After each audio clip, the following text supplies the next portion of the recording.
नमस्कार, आप देख रहे हैं कैपिटल टीवी का खास शो महाराष्ट्र फाइल्स। आपके साथ मैं हूं परवीन शेख। आपको बताएंगे कब औरंगजेब की कब्र पर चलेगा बुलडोजर, क्यों अबू आजमी की चिट्ठी पर मचा है बवाल, कैसे उद्धव को उनके नेता ने फंसाया, क्या है फडणवीस की शिंदे को चेतावनी और क्यों विमेंस डे पर भड़की शिवसेना यूबीटी की नेता। इसके अलावा जानेंगे कौन किसकी बढ़ा रहा है टेंशन, कौन किसे दे रहा है चुनौती। साथ ही आपको इन सभी खबरों से कराएंगे रूबरू। लेकिन तमाम बड़ी खबरों में आगे बढ़ने से पहले एक नजर डालते हैं महाराष्ट्र की टॉप हेडलाइंस पर। शिवाजी के वंशज का बड़ा बयान, बोले भारत में क्यों है औरंगजेब की कब्र, चलना चाहिए बुलडोजर, फडणवीस ने दिया बड़ा आदेश। औरंगजेब विवाद में फंसे सपा नेता अबू आजमी ने स्पीकर को लिखी चिट्ठी, निलंबन वापस लेने की मांग। औरंगजेब के बाद संभाजी महाराज पर मचा बवाल, उद्धव के नेता के बयान पर बीजेपी और शिंदे गुट ने खोला मोर्चा। एकनाथ शिंदे पर देवेंद्र फडणवीस का बड़ा बयान, बोले मैं उद्धव ठाकरे नहीं हूं। अंतर्राष्ट्रीय महिला दिवस पर उद्धव ठाकरे की नेता का बड़ा बयान, प्रियंका चतुर्वेदी ने महिलाओं के लिए 50% आरक्षण की मांग। खबरों में सबसे पहले बात औरंगजेब की कब्र पर एक्शन की। देश और महाराष्ट्र की राजनीति में पिछले कुछ वक्त से औरंगजेब और छत्रपति शिवाजी महाराज को लेकर विवाद छिड़ा है। इसी कड़ी में बीजेपी सांसद और छत्रपति शिवाजी महाराज के वंशज उदयनरे राजे भोसले और औरंगजेब की कब्र को लेकर उन्होंने बड़ा बयान दिया है। उन्होंने कहा, भारत में औरंगजेब का महिमा मंडन किसी भी हाल में बर्दाश्त नहीं किया जाएगा और उसकी कब्र को बुलडोजर से उखाड़ देना चाहिए। असल में औरंगजेब चोर और लुटेरा था। जो लोग औरंगजेब की कब्र पर जाकर माथा टेकते हैं वो शायद उसी के वंशज होंगे। उन्हें चाहिए कि वो उसकी कब्र को अपने घर ले जाएं, लेकिन भारत में औरंगजेब का महिमा मंडन नहीं होने दिया जाएगा। बीजेपी सांसद ने आगे कहा कि सरकार को इस मामले में हस्तक्षेप करना चाहिए और जल्द से जल्द इस कब्र को हटाने का आदेश देना चाहिए। उदयन राजे भोसले ने छत्रपति शिवाजी महाराज, छत्रपति संभाजी महाराज, राजमाता जीजाबाई और शाहजी महाराज के बारे में गलत बयानबाजी करने वालों पर सख्त एक्शन की मांग की है। उन्होंने कहा कि राज्य और केंद्र सरकार को इस पर एक सख्त कानून बनाना चाहिए। जो भी शिवाजी महाराज और दूसरे महान पुरुषों के बारे में अनुचित बयान दे उसे फौरन सजा दी जाए। उन्होंने विधानसभा पर इस पर चर्चा कर एक गैर जमानती यानी नॉन बेलेबल कानून बनाने की मांग की है ताकि इतिहास से छेड़छाड़ करने वालों को रोका जा सके। बीजेपी सांसद ने यह भी सुझाव दिया कि छत्रपति शिवाजी महाराज के जीवन पर सरकार को एक आधिकारिक किताब भी प्रकाशित करनी चाहिए जिससे गलत जानकारी को रोका जा सके। साथ ही उन्होंने मांग की है कि ऐतिहासिक फिल्मों के निर्माण से पहले इतिहासकारों की एक कमेटी बनाई जाए जो ये सुनिश्चित करे कि फिल्मों में ऐतिहासिक तथ्यों के साथ छेड़छाड़ न हो। हिंदू सेना के राष्ट्रीय अध्यक्ष विष्णु गुप्ता ने भी भारत सरकार से मुगल शासक औरंगजेब को आधिकारिक रूप से बर्बर शासक घोषित करने की मांग की है। उन्होंने केंद्रीय गृह मंत्री को एक खत लिखकर औरंगजेब के नाम पर बनी सभी सड़कों और स्थानों के नाम बदलने और उनकी कब्र को खोदकर अवशेषों को अरब सागर में बहाने की अपील की है। विष्णु गुप्ता ने खत में लिखा है, औरंगजेब ने अपने शासनकाल में हिंदुओं और दूसरे धर्मों के लोगों पर अत्याचार किया। उन्होंने अपने सगे भाइयों की हत्या कर गद्दी हथियाई, पिता शाहजहां को कैद में डाला, अपनी बेटियों की शादी तक नहीं होने दी। औरंगजेब ने गुरु तेग बहादुर, गोकुला जाट और छत्रपति संभाजी महाराज की नृशंस हत्या करवाई। इसके अलावा उसने कई हिंदू मंदिरों और मठों को तोड़ा और गैर मुस्लिमों पर जजिया कर लगाया। गृह मंत्री को लिखी चिट्ठी में हिंदू सेना के चीफ ने यह भी कहा कि औरंगजेब की असहिष्णुता और कट्टरता से करोड़ों लोगों को कष्ट झेलना पड़ा। भारत एक शांति और बहुसंस्कृति वाला देश है जहां ऐसे व्यक्ति का गौरवगान नहीं होना चाहिए। उन्होंने अमेरिका का उदाहरण देते हुए यह भी कहा कि जिस तरह ओसामा बिन लादेन के अवशेषों को समुद्र में बहा दिया गया, उसी तरह औरंगजेब की कब्र को हटाकर वहां गरीबों के लिए स्कूल या अस्पताल बनाए जाएं। इधर फडणवीस ने भी साफ कहा है कि औरंगजेब की कब्र को लेकर भी एक बड़ा कदम उठाया जाएगा। खबरों में आगे का रुख करते हैं। समाजवादी पार्टी के नेता अबू आजमी की मुश्किलें कम होने का नाम नहीं ले रही हैं। औरंगजेब का महिमा मंडन करने पर अबू आजमी की विधानसभा सदस्यता चली गई।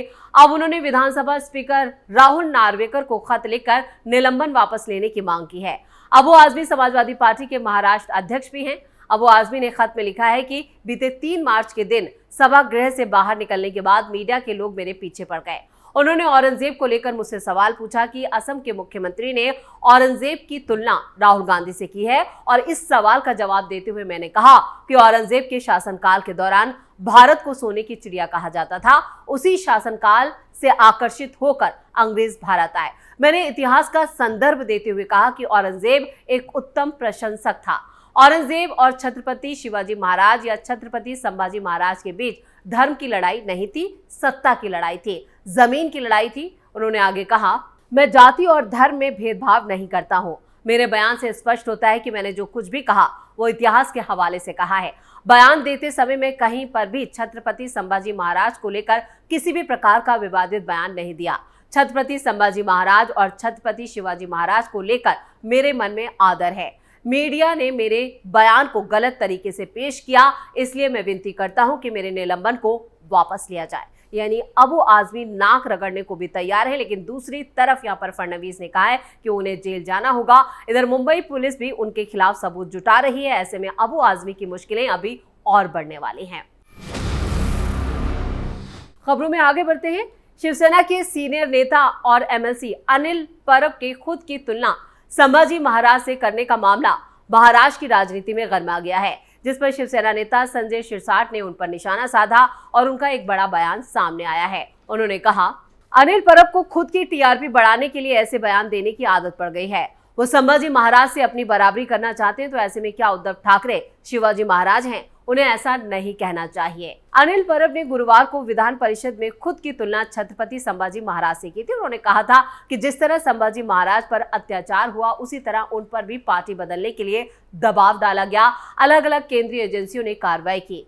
विधान पार्षद ने यह भी कहा कि संभाजी महाराज के विचार और उनकी विरासत को अगर किसी ने आगे बढ़ाया तो वो छावा यानी फिल्म में दिखेगा, और मुझे भी देखो। उन्होंने ये भी कहा कि धर्म बदलने के लिए उन पर अत्याचार हुआ और पार्टी बदलने के लिए मुझ पर अत्याचार किया गया। ईडी, सीबीआई, इनकम टैक्स और एनआईए सभी ने मेरे खिलाफ कार्रवाई की, लेकिन मैं जेल नहीं गया।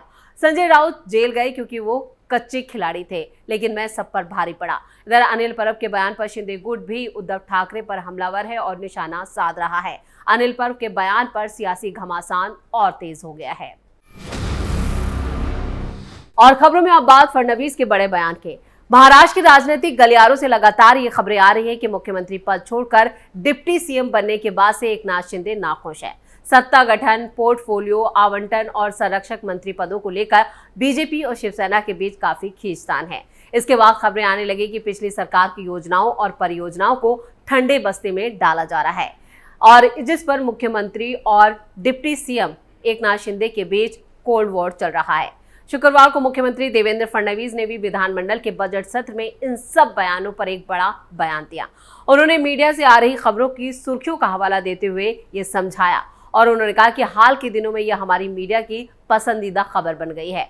कुछ ऐसा हुआ कि फडणवीस ने शिंदे की परियोजनाओं को रोक दिया है, और इस पर फडणवीस ने कहा, सबसे पहले याद रखिए कि मैं उद्धव ठाकरे नहीं हूं जो चलती योजनाओं को बंद कर दूं। इस पर उनके पीछे बैठे महायुति विधायकों ने जोरदार हुटिंग की। मुख्यमंत्री ने यह भी कहा कि एकनाथ शिंदे के मुख्यमंत्री रहते हुए लिए गए फैसले अकेले उनके फैसले नहीं थे, वो मेरी और अजीत पवार की भी जिम्मेदारी थे। फडणवीस ने यह भी कहा कि पिछले साल विधानसभा चुनाव में महायुति को भारी जनादेश मिला था।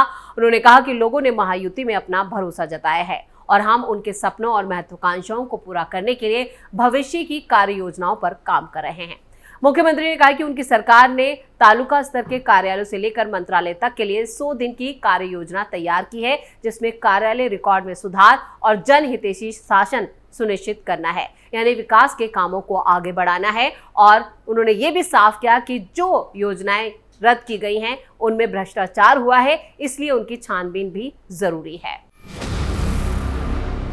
और खबरों के आखिर में बात वुमेन्स डे पर आए एक बड़े बयान की। अंतर्राष्ट्रीय महिला दिवस के मौके पर शिवसेना यूबीटी सांसद प्रियंका चतुर्वेदी ने महिलाओं के संघर्ष को लेकर एक बड़ा बयान दिया। उन्होंने कहा कि यह दिन सिर्फ एक उत्सव नहीं है, बल्कि महिलाओं के अधिकारों और उनके हक के लिए जारी लड़ाई की याद दिलाने वाला दिन है। प्रियंका चतुर्वेदी ने कहा, महिला दिवस मेरे लिए ये याद दिलाने का दिन है कि देश और दुनिया की महिलाएं अब भी अपने हक और अपने स्थान के लिए संघर्ष कर रही हैं। वो अब भी हर करियर विकल्प में अपनी जगह बनाने के लिए लड़ रही हैं, अपनी आवाज को सुने जाने के लिए लड़ रही हैं और उन स्थानों तक पहुंचने के लिए प्रयास कर रही हैं जहां निर्णय लिए जाते हैं। उन्होंने आगे कहा कि महिलाओं की ये लड़ाई किसी एक दिन की नहीं है, बल्कि ये एक ऐसा आंदोलन है जो तब तक चलता रहेगा जब तक कि दुनिया की 50% आबादी को निर्णय लेने की मेज पर समान भागीदारी नहीं मिलती। प्रियंका चतुर्वेदी ने इस बात पर जोर दिया कि समाज में वास्तविक बराबरी तभी आएगी जब महिलाओं को उन जगहों पर रखा जाएगा जहां बड़े फैसले लिए जाते हैं। उन्होंने ये भी कहा कि महिला सशक्तिकरण के लिए सिर्फ नारे लगाने से कुछ नहीं होगा, बल्कि उनके लिए अवसर और सुविधाएं सुनिश्चित करनी होंगी ताकि वो हर क्षेत्र में अपनी जगह बना सके। और इसके साथ ही उन्होंने आगे ये कहा कि ये दिन ये याद दिलाने के लिए है कि महिलाओं को भी अभी कई स्तरों पर संघर्ष करना पड़ा है, चाहे राजनीति हो, कॉर्पोरेट सेक्टर हो, खेल हो या कोई अन्य क्षेत्र। महिलाएं हर जगह अपनी जगह बनाने के लिए मेहनत कर रही हैं। उन्होंने ये भी कहा कि महिलाओं की भागीदारी के बिना समाज का संपूर्ण विकास मुमकिन नहीं है। जब तक महिलाओं को समान मौके नहीं मिलेंगे तब तक प्रगति अधूरी रहेगी। यानी उन्होंने महिलाओं को समान अधिकार देने की बात की। इसके साथ उन्होंने राजनीति में 50% आरक्षण की भी मांग की है और साथ ही साथ मोदी सरकार पर निशाना भी साधा है। लेकिन मोदी सरकार ने जितना महिलाओं के लिए काम किया है शायद ही कभी किसी सरकार में हुआ हो, शायद वो ये भूल गई हैं। और इसी के साथ महाराष्ट्र फाइल्स में खबरों का सिलसिला यहीं खत्म करते हैं। बाकी खबरों के लिए आप जुड़े रहिए कैपिटल टीवी के साथ। वीडियो को लाइक करें, शेयर करें और कैपिटल टीवी को सब्सक्राइब जरूर करें। नमस्कार।